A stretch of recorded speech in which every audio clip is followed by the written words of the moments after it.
Então, queridos irmãos, bom dia a todos, sejam todos bem-vindos e uma feliz semana a todos. Nós estamos estudando o livro Desejar Todas as Nações, né? E vamos continuar com o estudo do capítulo 55, que tem como tema Não com Aparência Exterior.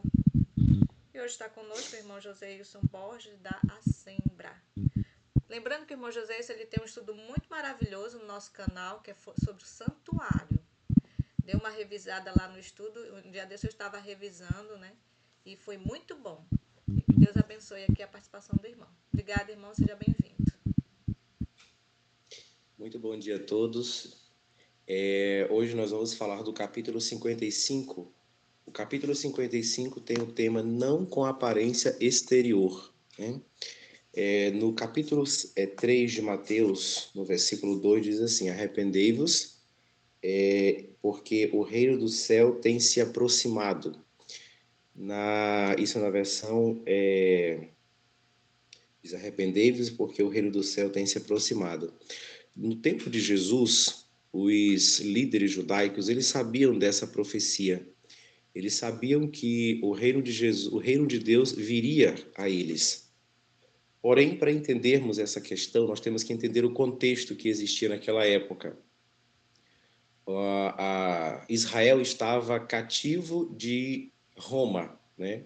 Eles eram como se fossem escravos de Roma.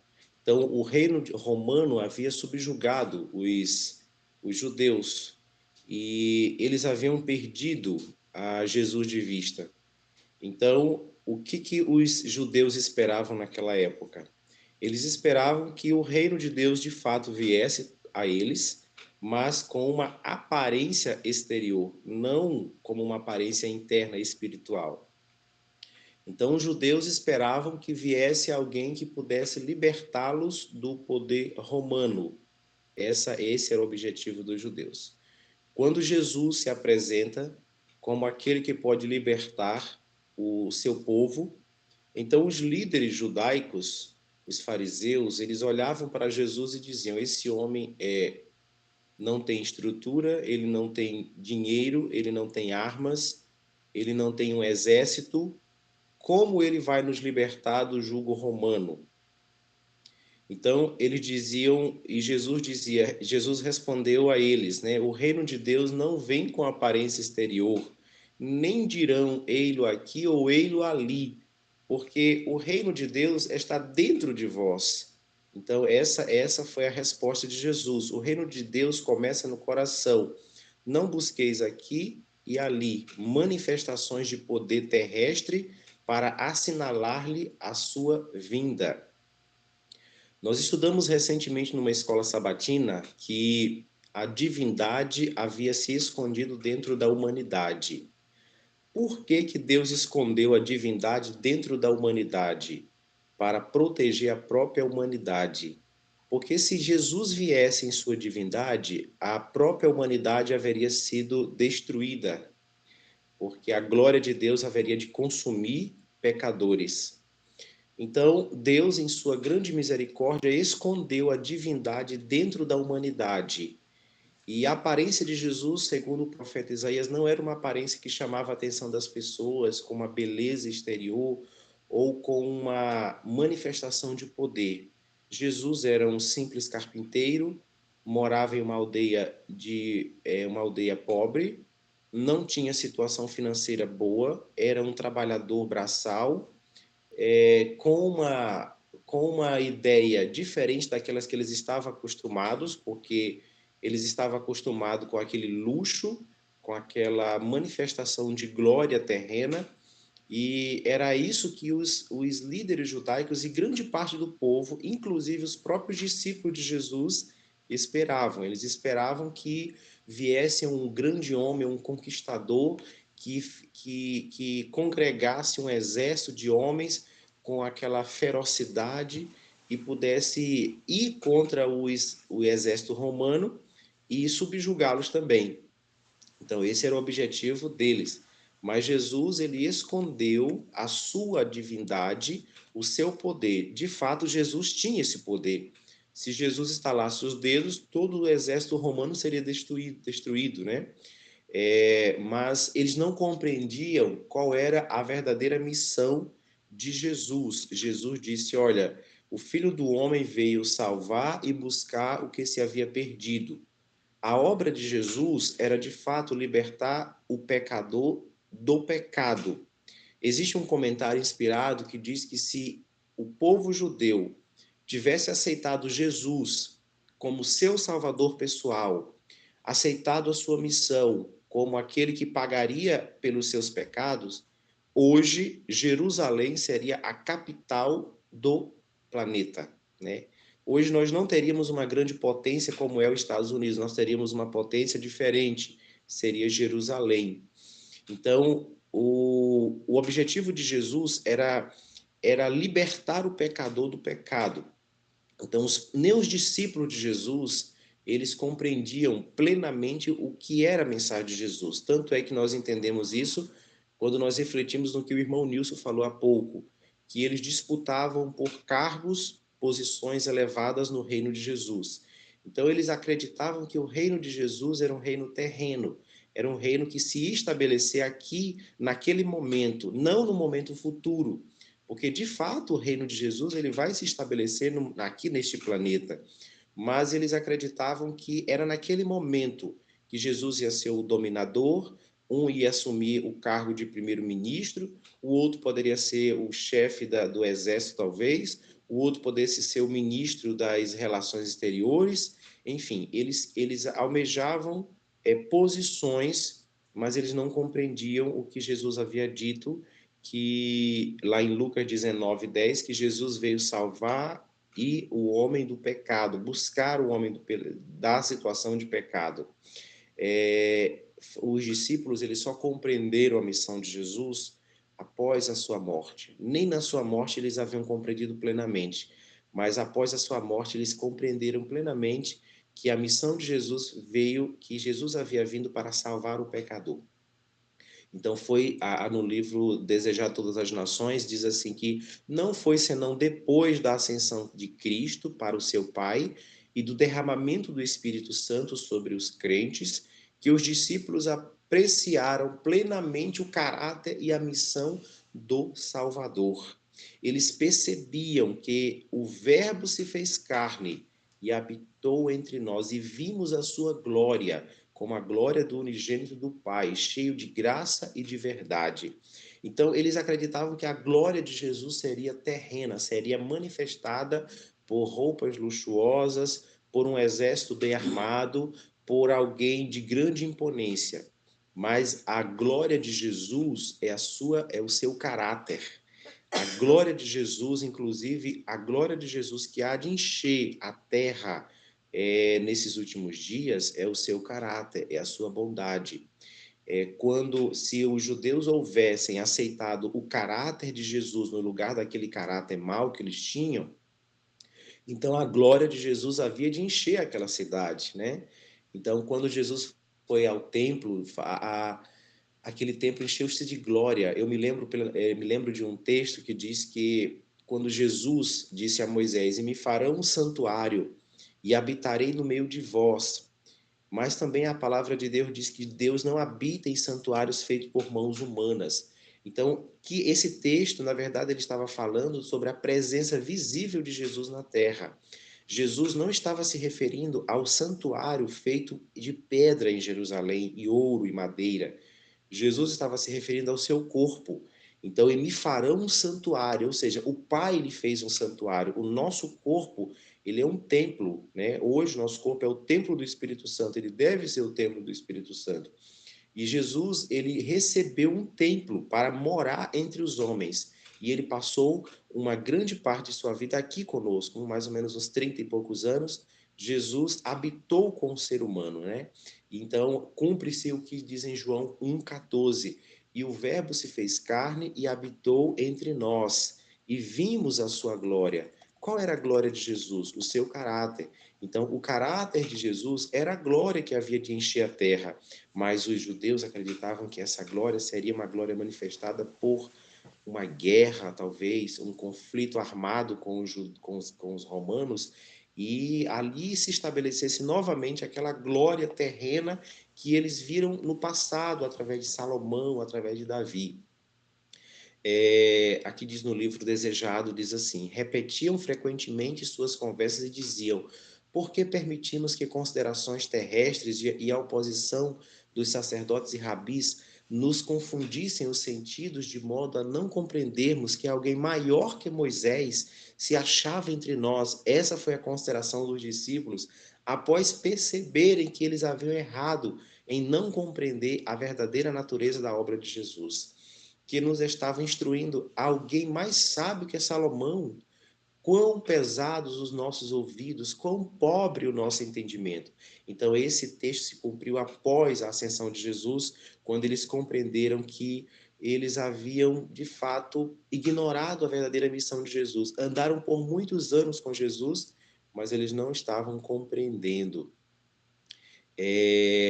Mas após a ascensão de Jesus, quando os discípulos compreenderam de fato a missão dele, eles se entregaram mais zelosamente à obra. Aqui no livro de Atos, capítulo 5,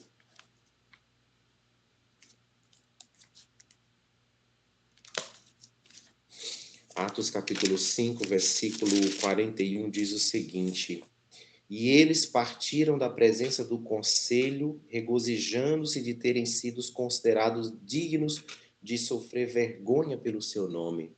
Olha que contraste.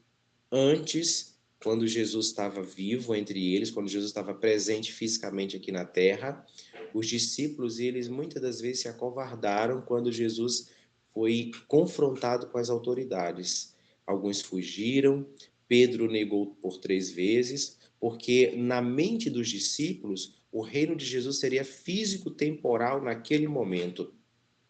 Mas após eles compreenderem que a natureza do reino de Jesus era espiritual, eles ficaram felizes. Certa ocasião, quando eles foram levados a um tribunal e foram repreendidos e foram sentenciados, aqui no livro de Atos 5:41 diz que eles saíram felizes, partiram-se regozijando-se por terem de sofrer, considerando-se dignos de sofrer vergonha pelo seu nome. Então, após eles compreenderem que eles haviam errado em não compreender a natureza do reino de Jesus, agora, quando compreenderam, ficaram muito felizes e saíram com aquela alegria para sofrer. Olha que contraste, inclusive, para nós hoje. Nós, às vezes, nos negamos a sofrer pela verdade, né? Nos acovardamos muitas das vezes. E quando nós olhamos para o passado, nós pensamos assim: nossa, coitado dos discípulos, eles não entenderam, eles, sabe, a gente olha até com aquela questão, uma vergonha, achando que eles não entendiam a verdade, então nós somos melhores do que eles porque hoje nós entendemos. Vejam bem o que o Espírito de Profecia diz sobre hoje, né?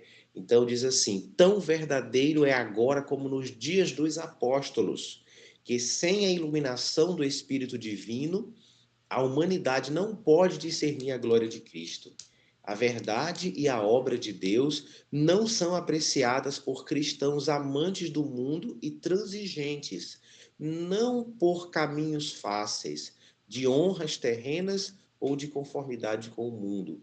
Encontram-se os seguidores do Mestre. Então, estão muito além, nas veredas da labuta, da humilhação e da injúria, das primeiras linhas da batalha contra os principados, contra as potestades, contra os príncipes das trevas deste século, contra as hostes espirituais da maldade nos lugares celestiais.